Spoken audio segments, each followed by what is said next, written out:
Ciao a tutti pedaloli e ben ritrovati con un nuovo video di Dota 2. Visto che lo scorso video che ho fatto con Oscar, bene o male, scusate, sono ancora marcio, bene o male è piaciuto come modalità di video, anche se in un'occasione ho anche dato una cagata sulla Ultimate che adesso andrò a sistemare con una nota. Quest'oggi faccio un video sul Sen King. È un personaggio che a me piace veramente tanto, è un eroe della forza, però praticamente è un support, righe.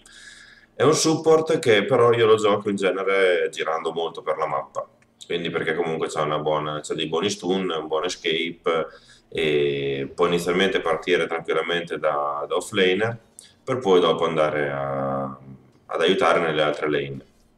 Qui mi trovo in hard lane con il Weaver.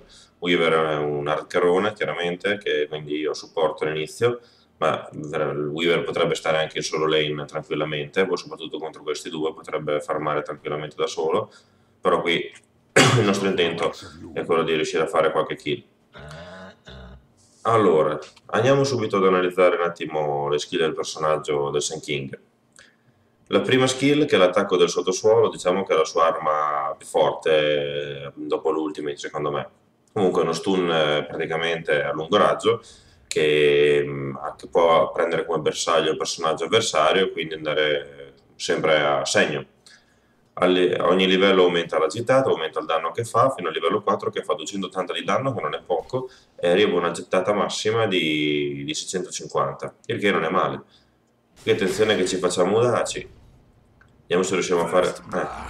Purtroppo io l'ho stilata io, però comunque si è preso l'aiuto, quindi...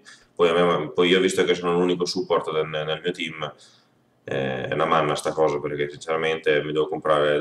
vedrete che comprerò Ward Sentry, ho preso il Courier, prenderò il Blink, scusate, prenderò l'Operol, insomma il Courier, e in più devo farmi gli oggetti, perché purtroppo il Sun King non è un eroe non è un supporto sacrificato, cioè è un supporto che comunque ha 2 o 3 item fondamentali che si deve fare, se no non fa fatica a giocare, e adesso dopo li vedremo. Comunque stavo dicendo, quindi la Q è uno stun molto potente. Il problema è che a livello 1 io, essendo un eroe della forza, Sun King, non ha tanto mana, come vedete sono a livello 3, ho 286, e già a livello 2 la Q porta via 120 di mana, e vuol dire che lo posso usare massimo 2 volte, anche se il cooldown di 11 comunque è poco.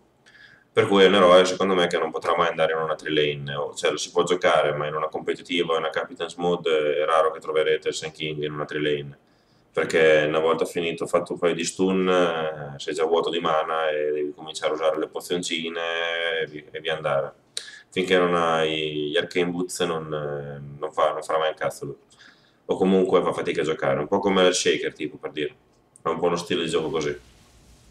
Poi abbiamo la tempesta di sabbia, che è la seconda skill da escape che ha. Praticamente crea una tempesta di sabbia dove all'interno lui è invisibile, e il problema è che lui rimane però sempre nella stessa posizione, ovvero al centro della tempesta di sabbia, e man mano che si porta sui livelli diciamo, la dimensione della tempesta di sabbia aumenta, e quindi il raggio arriva fino a 525, aumenta il danno che fa il secondo, la tempesta, a tutti quelli che sono dentro, nemici, e niente. La cosa importante è che quando lui poi cioè nel senso si muove, quindi la interrompe perché non è canalizzata, per un secondo e mezzo rimane invisibile.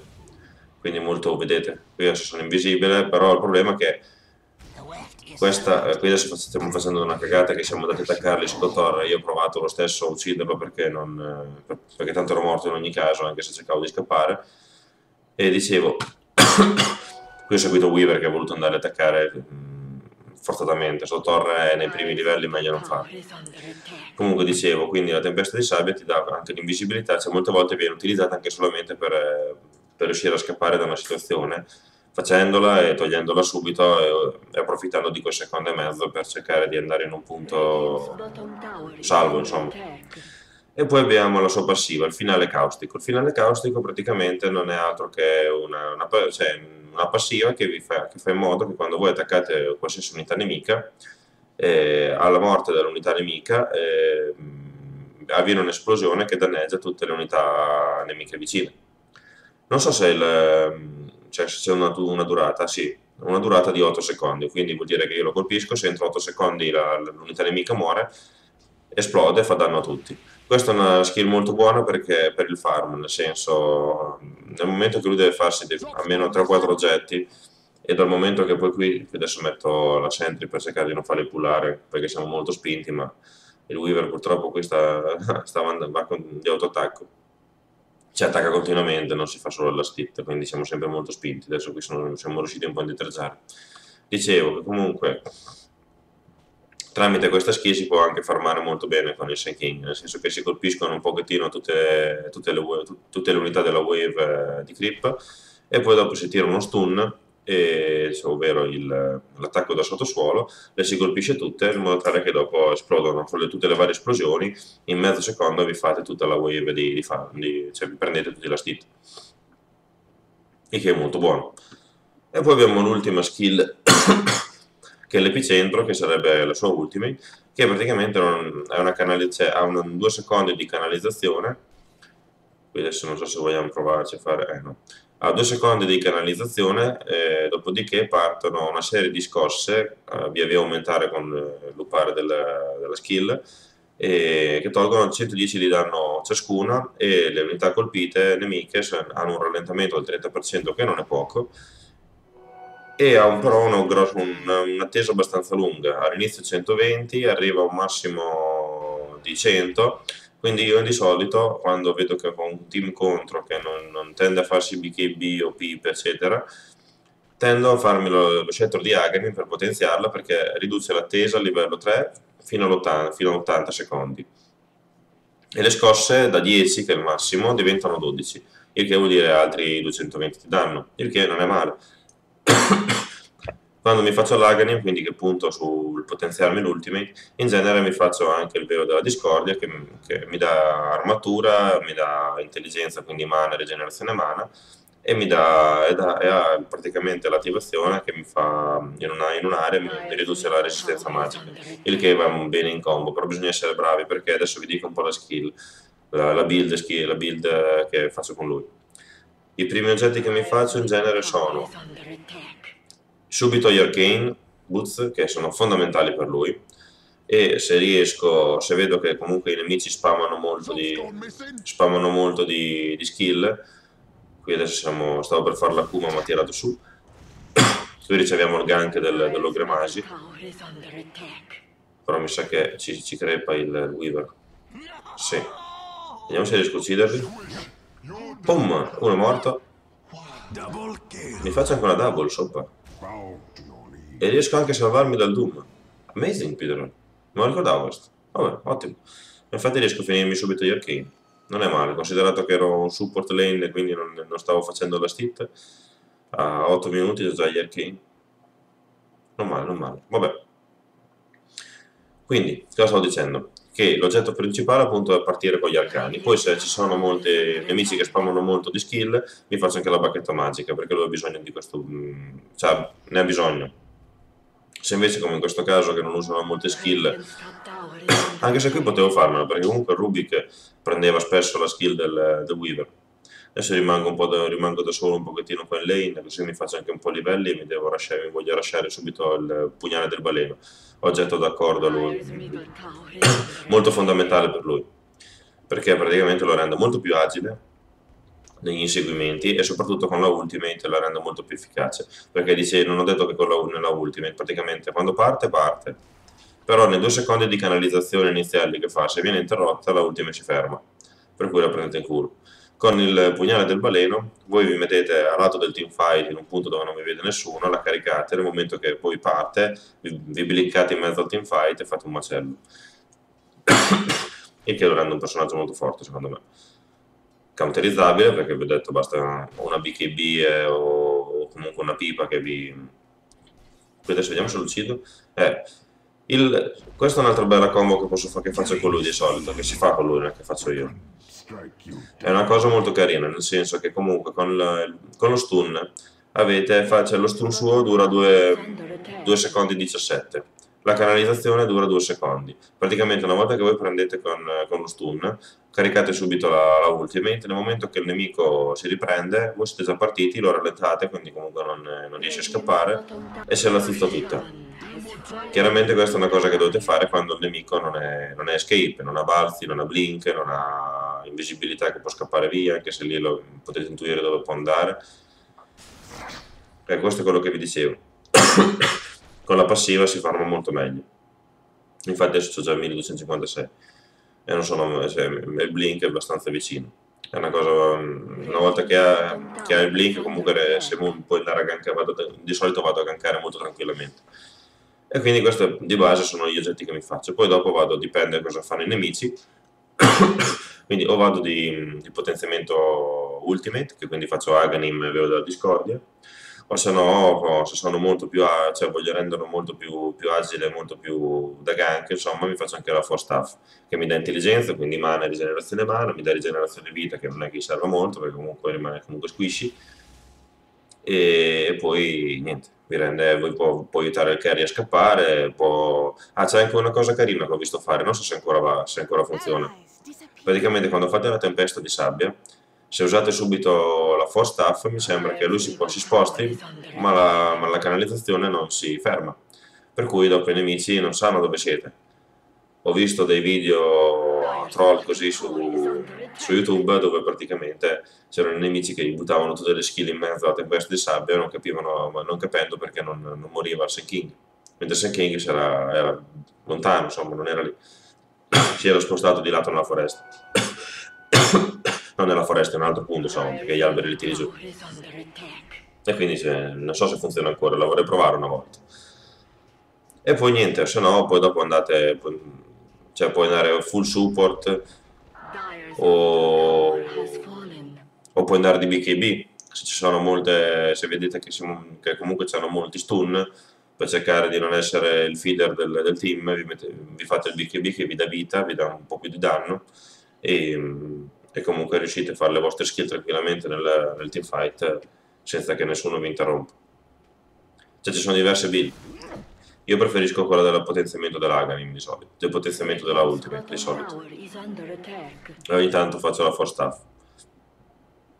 Poi per il resto, qui molte volte capita nelle pubbliche che devo fare il supporto sacrificato e quindi qui vedrete che dopo che sono riuscito a prendermi il Blink comprerò Ward Go perché sono l'unico che le può comprare.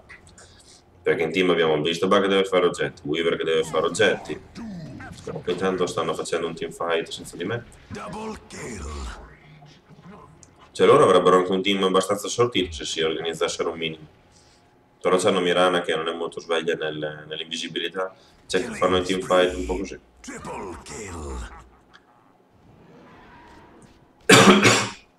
Scusate, ma sono ancora un pochettino marcio, non mi passa più sta tosse. Poi sono anche un pochettino raffreddato. E noi abbiamo l'Urso e Weaver che comunque se farmano diventano dei carry abbastanza tonici. Anche loro volendo Mirana comunque se si comincia a fare Desolatore, Manta Style, quelle cose lì, diventa molto rompicazzo. O Butterfly, insomma dipende come uno la build. Adesso io non sono un grande utilizzatore di Mirana, quindi non so bene che build fare, non vorrei dire cazzate. Il Doom anche lui è un personaggio che se si prende qualche oggetto diventa tonico anche lui da tirare giù. Adesso non so chi si è fatta la mida, non so che minuto se la sia fatta, però mi sembra un po' indietro 13 minuti. Questo Rubik gli piace morire. Io non so se l'ho preso o non l'ho preso, perché l'ho visto saltare ma non so se l'ho preso con lo studio. Ha un bel range comunque.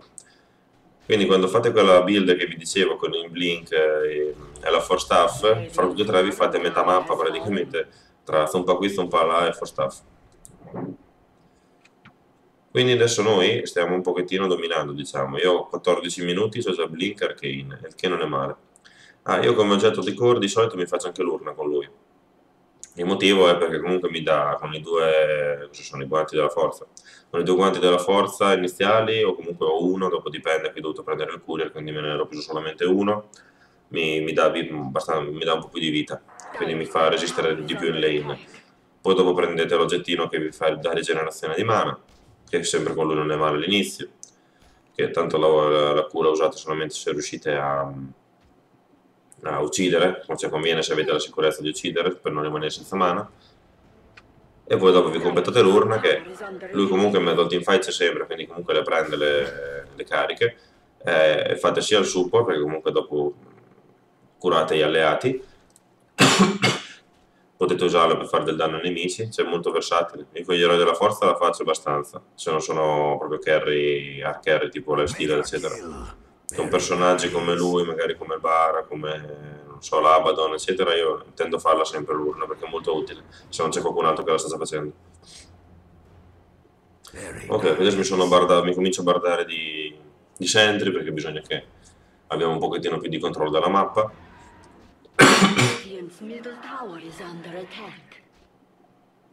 E via. Ne metto, come posizionamento delle ward io in genere tendo a metterne una lì dove avete visto che mi controlla sia gli antichi dell'avversario, quindi vedo il carry se va lì a cercare di farmare, sia vedo la runa e vedo i movimenti anche laterali quando teamfight ci sono, vedi come adesso che ci sono comunque personaggi lì in mid, da lì in alto di solito è molto buono quella posizione lì quando c'è il contropaggio perché di solito si posiziona in quei punti lì per cercare di uccare. Qui adesso pensavo, mi ero messo qua perché pensavo l'Ursa volesse ingaggiare, però non ha fatto, quindi mi scavo dai coglioni anch'io. Vado avanti un pochettino a farmare, visto che ho bisogno di indie che devo fare sia il support che farmi i miei oggetti.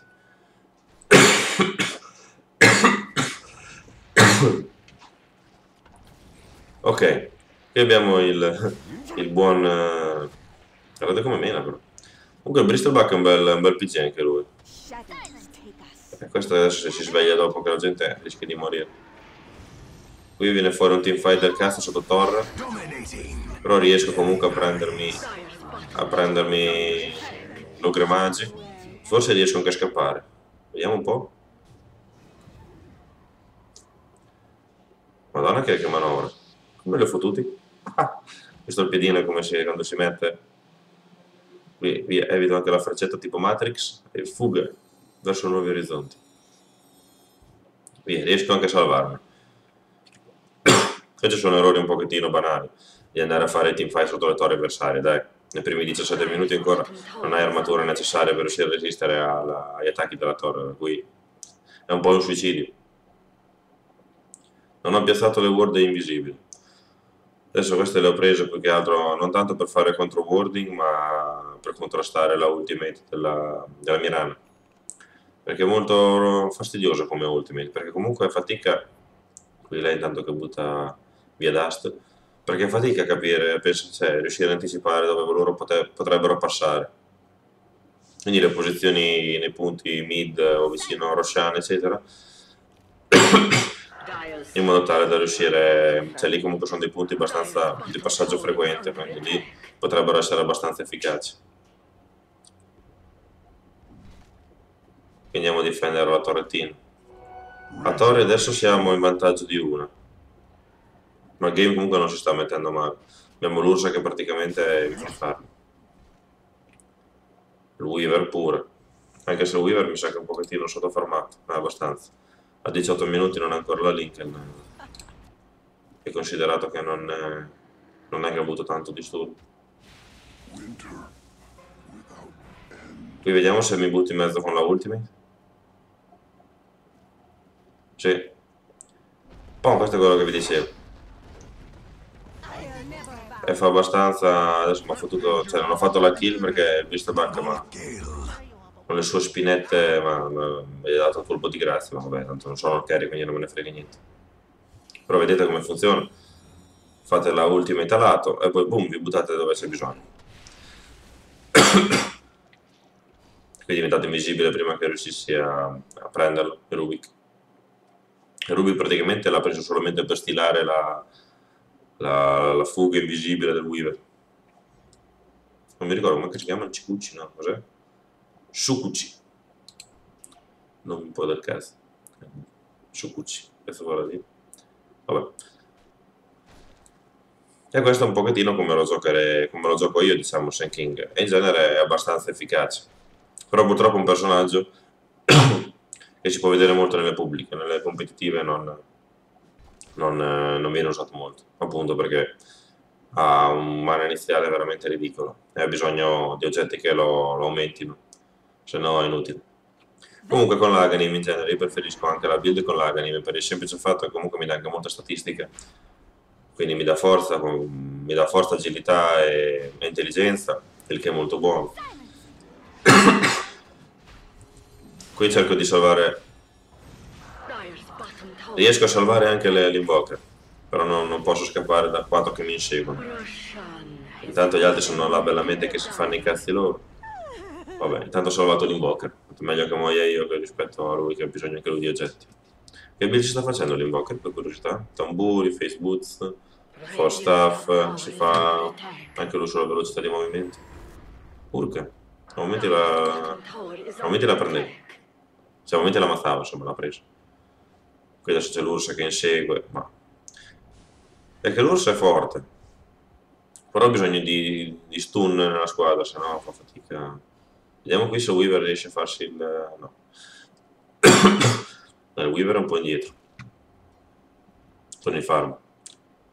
In genere quelli che lo usano abbastanza bene ce l'hanno già da 16 minuti la Link.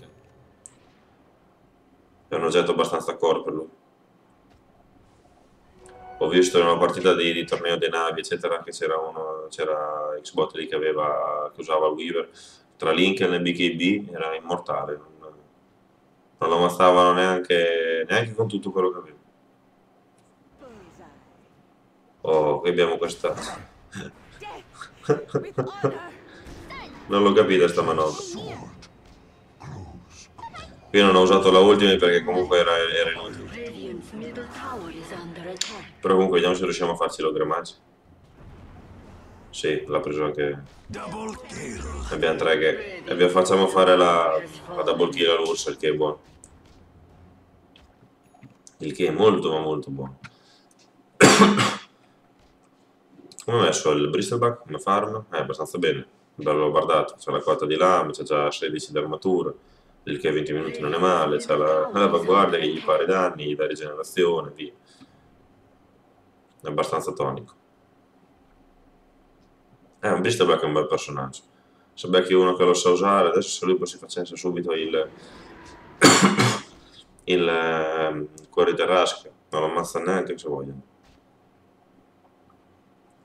Rompi palle perché poi da dietro non gli togli più niente, non gli levi più un cazzo da dietro.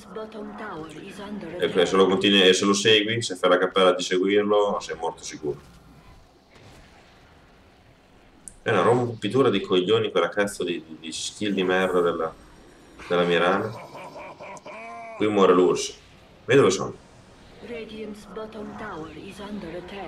Ah, ho cliccato al Bristleback. Io stavo pushando. Io stavo pushando la top. Per me avevo cliccato il Bristleback, stavo guardando il suo punto di vista praticamente. Il problema è che però loro sono andati là, vedendo che io non ero lì con loro, non potevano neanche fare un TP perché erano sotto torre avversaria praticamente, quindi prima... Adesso cerco di andare qui, ero andato un attimo in mid per cercare di dare una mano, ma è stato un po' un errore dei miei compagni di 4 buttarsi lì sotto la torre. Erano comunque contro 5, erano arrivati praticamente nelle baracche avversarie, ancora presto. E adesso voi direte perché non cerchi di ucciderla con l'ultimate? Perché è inutile, tanto se la prendo, anche se la prendo con lo stun e poi faccio l'ultimate, non lei scapperebbe via balzando. Per poterla uccidere ce n'è bisogno di un altro. Adesso arriva il Weaver. Ecco, adesso la possiamo uccidere, perché le balza, io blinco, la prendo e poi la salutiamo. Che muore con il vermino del Weaver. Allora così ha senso. Avrei buttato via l'ultimate se l'avessi usato. Adesso loro stanno tenendo guardato il Roshan chiaramente. In ogni caso comunque il nostro Ursa ce la fa a farselo tranquillamente lo stesso. Io ho buttato la sentry lì, non per far contro warding, ma semplicemente perché è un punto abbastanza di chiave di passaggio per contrastare la ultimate della Mirana. sia lì, metterla una lì, una in mid e una là dove c'è qua sopra, dove c'è l'altro punto di ingresso della giungla, sono abbastanza punti buoni. Cioè, qui ridendo e scherzando sto facendo più kill io del team. Ah, sono quello che ha fatto più kill? No. Cioè prima il Bristleback. No, se King, Send the King e Carry facciamo qua, però. No, qui ho fatto abbastanza un buon supporto. Adesso sto sempre col gruppo. Ho fatto solo quel punto dove sono andato su a pushare, non seguendo il team, che magari lì era un punto dove c'era un po' uno sbaglio mio. Per il resto. Poi adesso non abbiamo visibilità, quindi non volevo andare in mezzo. Tanto qui c'è l'Ursa che con 3 zappate si ammazza Rubik. Merda. E l'Ursa è forte come personaggio. Poi chiaramente anche quello, molti lo reputano un eroe nubbo. Gnubbo. Qui vedo che se do il movimento vado via prima che qualcuno mi colpisca, che basta che quando c'è il blink, basta che ti toccano una volta e non lo usi più e rischi praticamente di morire.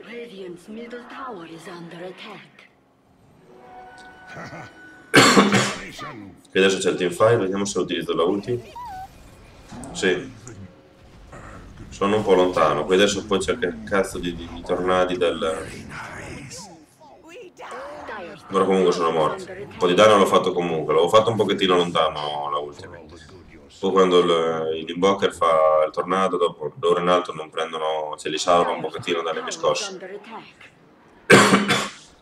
Però è fatica a coordinarsi quando non sei in chat insieme, insomma. Ho quasi finito comunque l'Aghanim, invece mi mancano 400. E che purtroppo sto andando avanti adesso di più. E che devo fare sia gli oggetti che il support sacrificato. Il che non è semplice, vedrò. Ve lo garantisco. Infatti in genere nelle competitive c'è il support, c'è l'offlaner che aiuta il carry. Si fa oggetti che aiutano il carry. C'è i due support da 3 lane, di cui uno si fa gli item che servono tipo gli arcane, o dopo dipende dalle strategie, e l'altro prende praticamente ward, courier, cura per il carry, eccetera, che è quello sacrificato. E quindi quello un pochettino che tende più a morire, ed è quello che comunque non si fa oggetto, a malapena si fa i scarponi. Almeno questo da quello che è nella mia esperienza. Qui vedo la mia rana che mi passa vicino, l'ho abbastanza felata questa Q.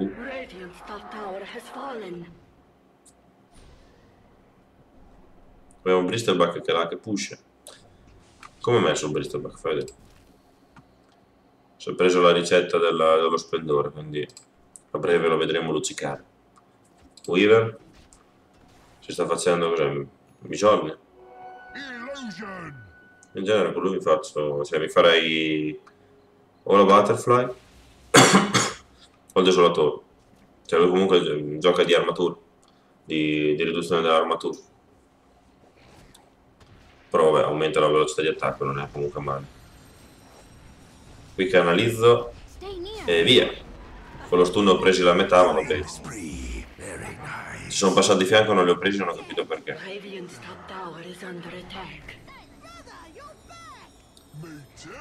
Ho 10 cariche anche dell'urna. Comunque vedete che è sottile. Qui abbiamo l'invoker che muore un pochettino da pirla lì sotto torre, ma va bene. Qui vediamo se mai seguirlo il Bristleback. Riesce a scappare perché comunque c'ha quella canalizzata, il pack che va in un'altra dimensione che praticamente è abbastanza lungo a livello 4. Quanto dura a livello 4? Fai vedere. Quanto dura? 3,25 secondi, non neanche tanto. Spostamento di fase. Sono per i personaggi che non utilizzo spesso, però non mi ricordo come si chiamano le skin. Neanche di quelli che utilizzo spesso, perché poi comunque non le vai mai a vedere. I nomi dicono. E adesso mi incipolo un attimo con il Courier. Il Courier ti dà prima il TP e poi dopo le ward, se te le fai dare automaticamente gli oggetti. Cioè, abbiamo un invoker che va a scoregge. C'è Tamburi, Facebooks e Hull. Minchia, quanto sa di velocità di movimento? 3,88, più posso mettere le 3 quas, dovrebbe dare, è quella che dà rigenerazione o velocità? Eh no, è queste qua, se si mette le 3 vex, quanto cazzo va? Va busso. Vado a rinfoltire le ward.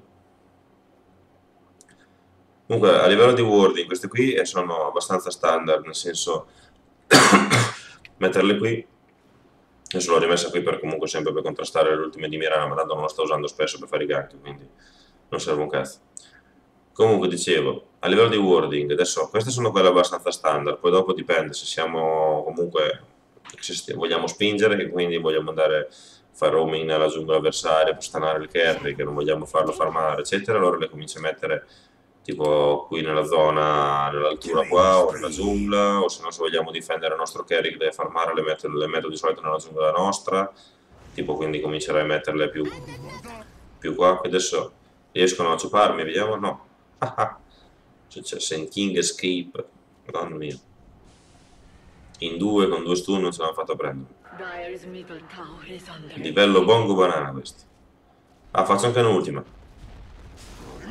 Volevo difendere la torre a tutti i costi. Qui è arrivato anche il pack a rompere i coglioni, però comunque ci muoiono tutti adesso. Se li è praticamente impecoriti. Io sono morto, ma loro non sono morti in 4. Rubik ha gettato la spugna. E adesso che mi voglio fare io di bello? Vediamo un po'. Ah, mi faccio la force staff adesso. Non serve un cazzo, potevo farmi tranquillamente comunque l'armatura. Tipo la Shiva. Anche la Shiva non è un brutto item per lui. E comunque ti dà molta armatura, quindi comunque resisti parecchio se hai contro avversari molto fisici, quindi carry che fanno molto danno fisico. Oppure, e poi ti dà molto mana, perché comunque utilizza quel pezzo da 2007 che ti dà un botto di mana, mi sembra una trentina, mi sembra, non vorrei dire una cazzata però. LOL, SB, cosa?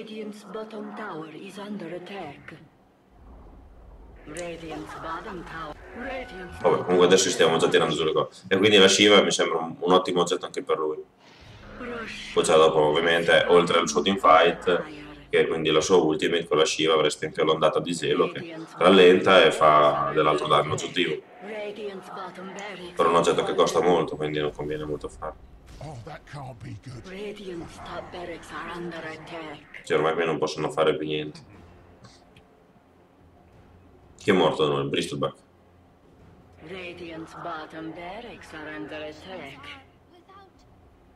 Il Weaver uccide il pack. Vedete come pulisci bene i creep con... Poi quando sarà a livello 4, quanto fa di danno a livello 4? 220 di danno. È anche buona nella lane, è anche buona magari upparsi questa, e questa è la tempesta di sabbia, tenerla 1. È anche buono per dar fastidio al carry avversario, se è un carry melee e tu ti avveleni i creep avversari, li fai esplodere in faccia, sono abbastanza danni, non sono pochi, perché considerate che ogni esplosione toglie, cioè parti con 90, poi 130, comunque a livello 2 arriverai a fare. Ai primi livelli non è poco, 130 di danno ogni creep, quindi è solo di passiva, per cui comunque è anche un buon arras. Se c'hai 2 melee magari, se cominci ad avere stun ranged dopo non serve più, conviene farsi la tempesta. Comunque il game è praticamente quasi finito, adesso sotto hanno perso sia le barrack che la torre, sopra gli è rimasta solamente una barrack, e in mid è l'unica che tiene un attimo. Abbiamo l'invoker, don't go farm, come back. E lui torna, fiero.